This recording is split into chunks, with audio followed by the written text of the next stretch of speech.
Setelah itu disuntikkan, yang masing-masing induk diberi hormon tersebut, lalu dimasukkan dalam bak pemijahan. Setelah itu 8 jam baru dia akan mengeluarkan telur. Itu yang semi buatan dengan hormon ovaprin. Semi buatan yang kedua yaitu dengan yang namanya hormon hipofisa. Hipofisa ini diambil dari kelenjar yang ada di bawah otak ikan. Jadi otak ikan yang jantan itu diambil, dipotong kepalanya, diambil kelenjar hipofisanya, nanti dibuat ekstrak. Setelah itu ekstraknya itu diambil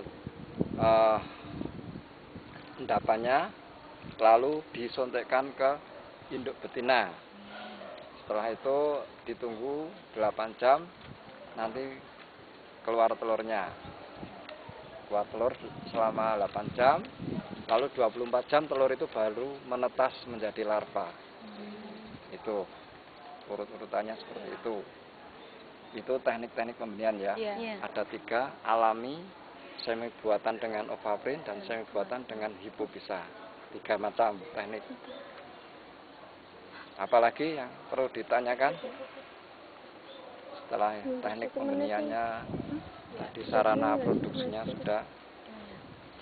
Kalau alat-alat yang biasa digunakan untuk budidaya pembenihan ikan, Pak, alatnya? Alatnya untuk budidaya itu, kalau budidaya lele itu hanya memakai kolam tanah. Itu yang pertama. Yang kedua ada yang cara dengan kolam terpal seperti itu. Ada juga yang kolam semen seperti ini. Ini wadah budidayanya. Ini kolam semen ya Pak ya? Ini kolam semen, yang itu kolam tanah, itu kolam terpal. Itu wadah untuk budidaya. Alatnya ya wadah itu kan, kalau untuk budidaya itu nggak memakai yang namanya alat apa itu enggak kalau budidaya.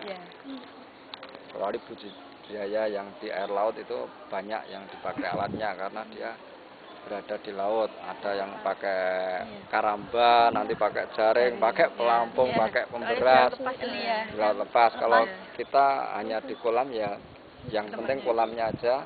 Yang penting kolamnya itu ada pembuangan air, ada pemasukan air, terus mudah pengelolaan airnya, itu aja.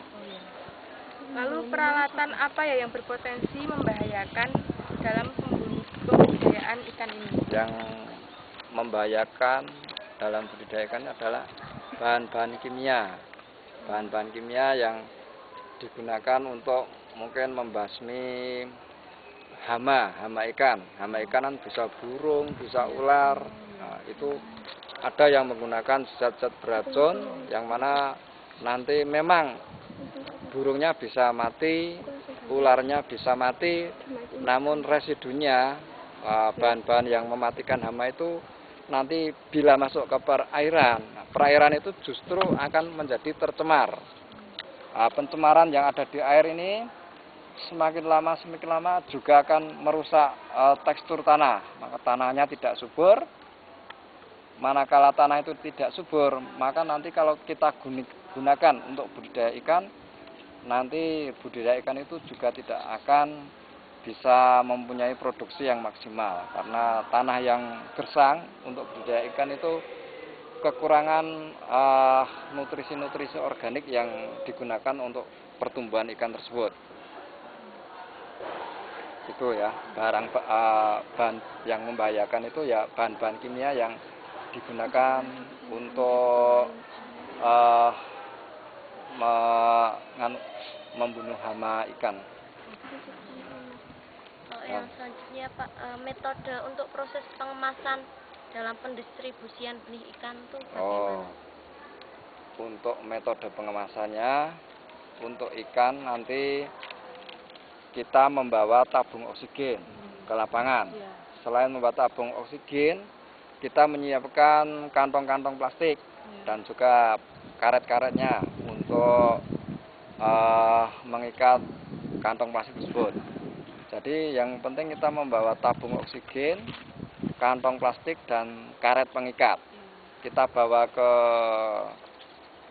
kolam. Setelah panen nanti dari kolam itu dalam satu kantong diambil berapa ekor, 4-5 ekor, masukkan ke kantong, diisi dengan oksigen, diikat.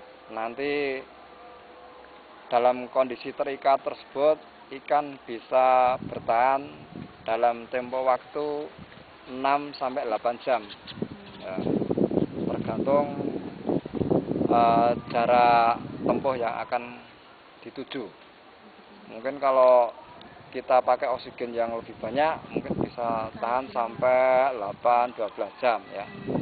Misalnya kita kirim ke Jakarta, kalau naik pesawat kan cuma 1 jam, ya kan? Naik mobil seharian. Iya. Jadi bisa aja itu kita kirim lewat pesawat terbang atau gimana ya, itu yang penting ada tabung oksigen, kantong dan karet pengikat. Lalu kebutuhan untuk benih ikan ini apa saja, Pak?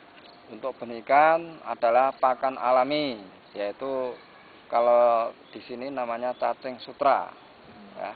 Cacing sutra itu untuk memberikan pakan ketika ikan itu masih dalam fase larva. Larva itu yaitu fase ketika dia menetas dari telur sampai umur 7 hari. Nah, itu masih dikatakan larva ikan. Nah, itu menjadi mempunyai pertumbuhan yang bagus manakala diberi larva, manakala diberi cacing sutra atau pakan alami. Nah, setelah 7 hari ke atas baru dikasih pakan buatan atau namanya pelet ya kalau kita. Itu aja, Pak. Kalau peluang sama ancamannya dalam budidaya benih ikan itu apa aja, Pak? Peluangnya kebutuhan akan daging ikan, ini ya peluangnya. Iya. Bahwa akhir-akhir ini meningkat.